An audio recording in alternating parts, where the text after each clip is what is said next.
USSന്റെ ഇന്നത്തെ ചോദ്യങ്ങളിലേക്ക് കിടക്കാം. ആദ്യത്തെ ചോദ്യം, 6ാം ക്ലാസിന്റെ എർത്ത് മിത്ത് ആൻഡ് റിയാലിറ്റി എന്ന ചാപ്റ്ററുമായിട്ട് ബന്ധപ്പെട്ടുള്ള ചോദ്യങ്ങൾ.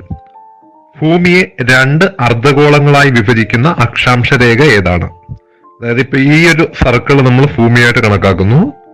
അതിന്റെ സെന്ററിലൂടെ പോകുന്നത് ഇക്വേറ്റർ ആണ്, ഭൂമധ്യരേഖ 0 ഡിഗ്രിയാണ് അളവ്.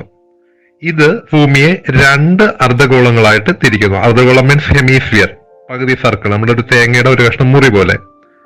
അപ്പോൾ മുകളിലത്തത് നോർത്തേൺ ഹെമിസ്ഫിയറും താഴത്തത് സദേൺ ഹെമിസ്ഫിയറുമാണ്. ഭൂമധ്യരേഖയുടെ വടക്ക് സ്ഥിതി ചെയ്യുന്ന അർദ്ധഗോളം നോർത്തേൺ ഹെമിസ്ഫിയർ ഉത്തരാർദ്ധഗോളം എന്ന പേരിൽ അറിയപ്പെടുന്നു. ഭൂമധ്യരേഖയുടെ തെക്ക് സ്ഥിതി ചെയ്യുന്നത് ദക്ഷിണാർദ്ധഗോളമാണ്. ഏറ്റവും വലിയ അക്ഷാംശ വൃത്തം അത് ഭൂമധ്യരേഖയാണ്. ഏറ്റവും വലിയ അക്ഷാംശ രേഖ ഏതാണെന്ന് ചോദിച്ചാലും ഭൂമധ്യരേഖയാണ് ഉത്തരമായിട്ട് എഴുതേണ്ടത്. അടുത്ത ചോദ്യം 5ാമത്തെ ചാപ്റ്ററുമായിട്ട് ബന്ധപ്പെട്ടിരിക്കുന്നു, 7ാം ക്ലാസിന്റെ പാഠഭാഗത്ത് നിന്നും. ഇത് USSന്റെ ഒരു പ്രീവിയസ് ക്വസ്റ്റ്യൻ ആണ്. സാമ്പത്തിക പ്രവർത്തനങ്ങളെ വർഗീകരിക്കുന്ന ഏജൻസി ഏതാണ്? 4 ഓപ്ഷനുകൾ നൽകിയിട്ടുണ്ട്. ഇതിൽ നമ്മൾ പുസ്തകത്തിൽ പഠിക്കുന്നത് സെൻട്രൽ സ്റ്റാറ്റിസ്റ്റിക്കൽ ഓഫീസ് മാത്രമേ പഠിക്കുന്നുള്ളൂ. അപ്പൊ നമ്മൾ ഏതാണ് പഠിച്ചതെന്ന് നിങ്ങൾക്ക് ഓപ്ഷനിൽ നിന്ന് ഉത്തരത്തിലേക്ക് എത്താൻ സാധിക്കും. ബാക്കിയുള്ള ഓപ്ഷനുകളൊന്നും നമ്മൾ കേട്ടിട്ടില്ല, നമ്മുടെ പുസ്തകത്തിൽ പറയുന്നില്ല. therefore നമ്മൾ പഠിച്ചിട്ടുള്ളത് ഏതാണോ അത് എഴുതിയാൽ നിങ്ങൾക്ക് എന്ത് ചെയ്യും, ഉത്തരത്തിലേക്ക് എത്താൻ സാധിക്കും. CSO അതായത് സെൻട്രൽ സ്റ്റാറ്റിസ്റ്റിക്കൽ ഓർഗനൈസേഷൻ, ഇതിന്റെ ജോലി എന്ന് പറയുന്നത്, പ്രധാനപ്പെട്ട പ്രവർത്തനങ്ങൾ എന്ന് പറയുന്നത് ദേശീയ വരുമാനം കണ്ടെത്തൽ, സാമ്പത്തിക പ്രവർത്തനങ്ങളെ വർഗീകരിക്കൽ, സ്ഥിതി വിവര കണക്കുകളുടെ ശേഖരണം, തരംതിരിക്കൽ തുടങ്ങിയവയാണ് CSOയുടെ ചുമതല. ഇതും ഒരു പ്രീവിയസ് ക്വസ്റ്റ്യൻ ആണ്, USSന്റെ ക്വസ്റ്റ്യൻ ആണ്. ജയ് ഹിന്ദ് എന്ന മുദ്രാവാക്യം ആരുമായി ബന്ധപ്പെട്ടിരിക്കുന്നു? ജയ് ഹിന്ദ്, ജയ് ഹിന്ദ് എന്ന് പറയുന്നത് സുഭാഷ് ചന്ദ്രബോസുമായിട്ട് ബന്ധപ്പെട്ടിരിക്കുന്നു.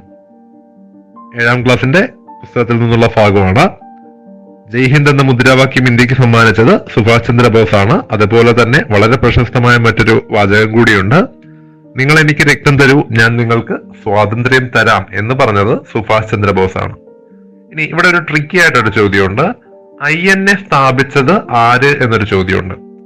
INA സ്ഥാപിച്ചത്, നമ്മൾ INA ആദ്യമായിട്ട് കേൾക്കുന്നതും പഠിക്കുന്നതും 7ാം ക്ലാസ്സില് സുഭാഷ് ചന്ദ്രബോസിന്റെ ഭാഗത്ത് നിന്ന്. പക്ഷേ INA സ്ഥാപിച്ചത് ആര് എന്നുള്ള ചോദ്യത്തിന് ആൻസർ റാഷ് ബിഹാരി ബോസ് എന്നാണ് എഴുതേണ്ടത്. റാഷ് ബിഹാരി ബോസ്. സുഭാഷ് ചന്ദ്രബോസ് ഗാന്ധിജിയെ വിശേഷിപ്പിച്ചത് രാഷ്ട്രപിതാവ് എന്നാണ്. സുഭാഷ് ചന്ദ്രബോസ് ഗാന്ധിജിയെ വിളിച്ചത് രാഷ്ട്രപിതാവ് എന്നാണ്. അതേസമയം ഗാന്ധിജി അദ്ദേഹത്തിനെ തിരിച്ചു വിളിച്ചത് ദേശസ്നേഹികളുടെ രാജകുമാരൻ എന്നാണ്. ദേശസ്നേഹികളുടെ രാജകുമാരൻ.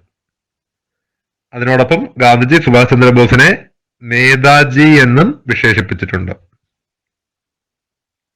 റാഷ് ബിഹാരി ബോസിൽ നിന്നും INAയുടെ നേതൃത്വം ഏറ്റെടുക്കുകയാണ് സുഭാഷ് ചന്ദ്രബോസ് ചെയ്തത്. നമ്മൾ നേരത്തെ പറഞ്ഞു INA സ്ഥാപിച്ചത് ആരാണെന്ന് ചോദിച്ചാൽ ആരെഴുതണം? റാഷ് ബിഹാരി ബോസ് എന്നാണ് എഴുതേണ്ടത്. അദ്ദേഹത്തിന്റെ കയ്യിൽ നിന്നും INAയുടെ നേതൃത്വം ഏറ്റെടുത്തത് സുഭാഷ് ചന്ദ്രബോസ് ആണ്. ഇന്ത്യയുടെ അന്തിമമായ സ്വാതന്ത്ര്യ യുദ്ധം ആരംഭിച്ചിരിക്കുന്നു എന്ന് പറഞ്ഞത് സുഭാഷ് ചന്ദ്രബോസ് ആണ്.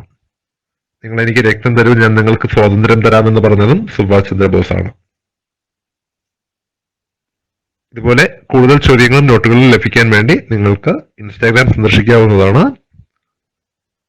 USS 2024 കേരള എന്ന് സെർച്ച് ചെയ്യുക.